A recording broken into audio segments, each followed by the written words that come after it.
بسم اللہ الرحمن الرحیم۔ السلام علیکم ورحمۃ اللہ۔ محمد اویس آپ کی خدمت میں حاضر ہے اور آپ دیکھ رہے ہیں عملیات کے ماہر۔ امید کرتا ہوں کہ آپ تمام خواتین و حضرات خیریت سے ہوں گے۔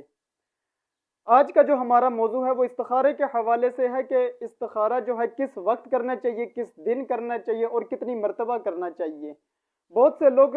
سوالات پوچھتے ہیں، فون کرتے ہیں مجھے اور بتاتے ہیں کہ ہم نے استخارہ کیا ہے لیکن ہمیں کوئی اشارہ نہیں ملا، کوئی خواب نظر نہیں آیا، تو کیا ہم 3 مرتبہ کر لیں یا 7 مرتبہ کر لیں؟ اس حوالے سے ہم آپ سے گفتگو کریں گے تمام خواتین و حضرات سے۔ اور جو پچھلی ویڈیو میں نے بات کی تھی کل استخارے کے حوالے سے کہ استخارہ آن لائن استخارہ کروانا چاہیے، کسی سے کروانا چاہیے استخارہ یا خود کرنا چاہیے، اور استخارے میں خواب نظر آتا ہے یا نہیں آتا،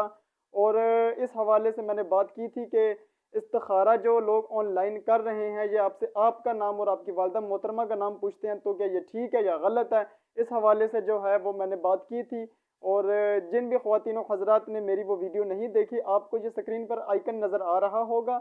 یہاں سے آپ جو ہے وہ پچھلی ویڈیو پر جا سکتے ہیں اور وہ آپ دیکھ سکتے ہیں تاکہ آپ کو بات سمجھ آ جائے۔ آتے ہیں اپنے موضوع کی طرف۔ استخارے کے حوالے سے کہ استخارہ کتنی مرتبہ کرنا چاہیے۔ استخارہ جو ہے وہ ایک ہی مرتبہ کرنا چاہیے، 3 مرتبہ یا 7 مرتبہ استخارہ نہیں ہے۔ اور استخارے کا مطلب ہے کہ اللہ تعالیٰ سے خیر طلب کرنا،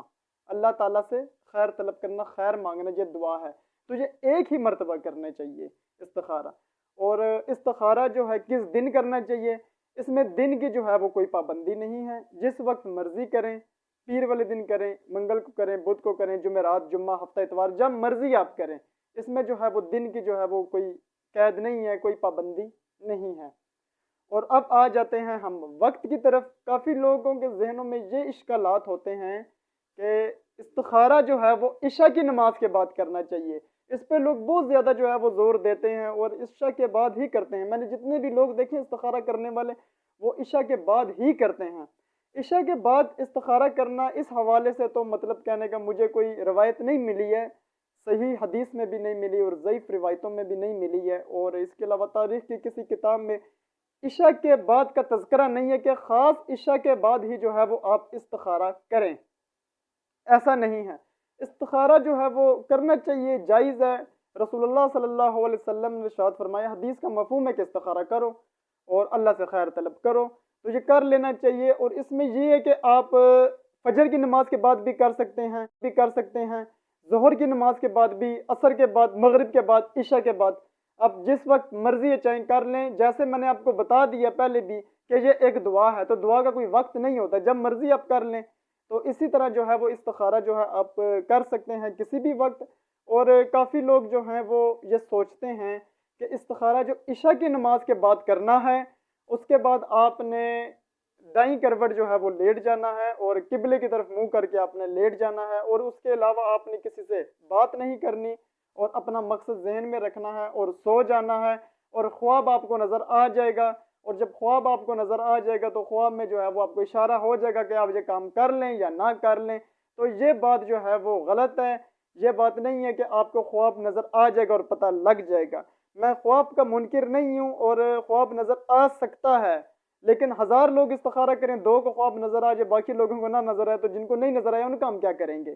تو بات یہ ہے کہ کوئی ایسا بندہ ہوتا ہے جس کو اللہ تعالیٰ کی طرف سے کوئی اشارہ مل جاتا ہے، مل بھی سکتا ہے۔ اللہ کے اوپر تو کسی کی بادشاہی نہیں ہے، کسی کی حکومت نہیں ہے، اللہ بادشاہ ہے۔ اللہ جو ہے وہ اپنی قدرت سے کسی کو اشارہ کروا دے تو کروا دے، وہ اللہ کی مرضی ہے۔ اللہ کے اوپر جو ہے وہ ہم گلہ نہیں کر سکتے کہ اللہ نے جو ہے ہم نے استخارہ کیا لیکن اللہ نے جو ہے وہ ہمیں اشارہ نہیں دیا۔ اور استخارہ جب اللہ تعالیٰ سے آپ نے خیر طلب کر لی، یا اللہ اس کام میں میرے لیے خیر ڈال دے، پھر ہم اللہ سے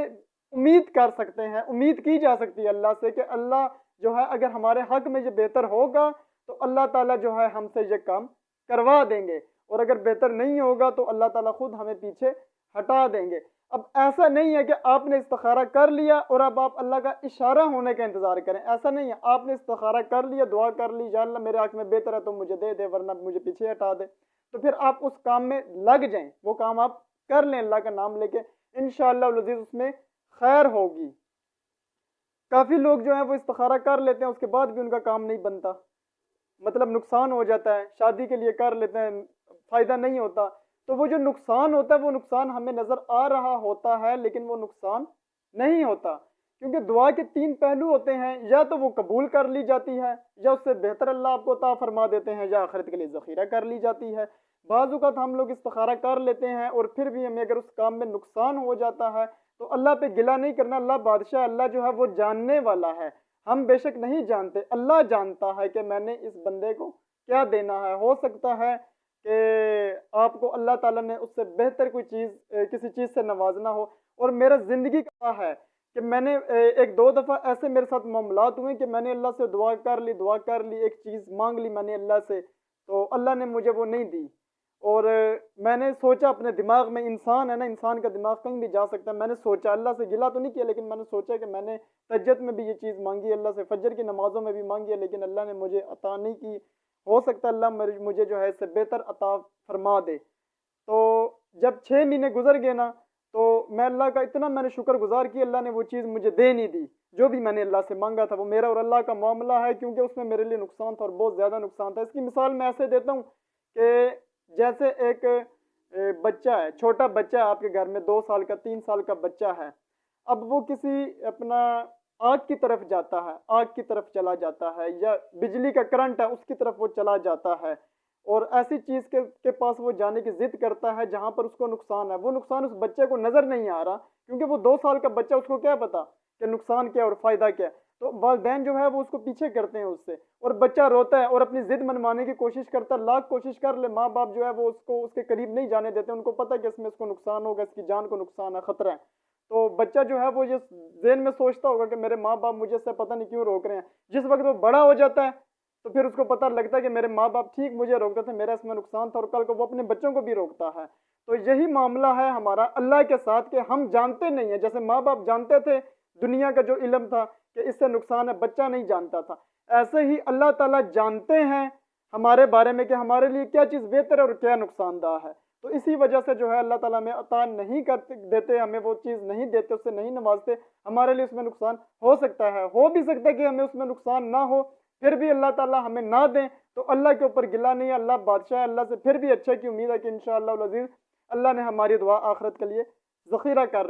لی ہے۔ امید کرتا ہوں کہ آپ کو میری بات سمجھ آ گئی ہوگی۔ وآخر الدعوانا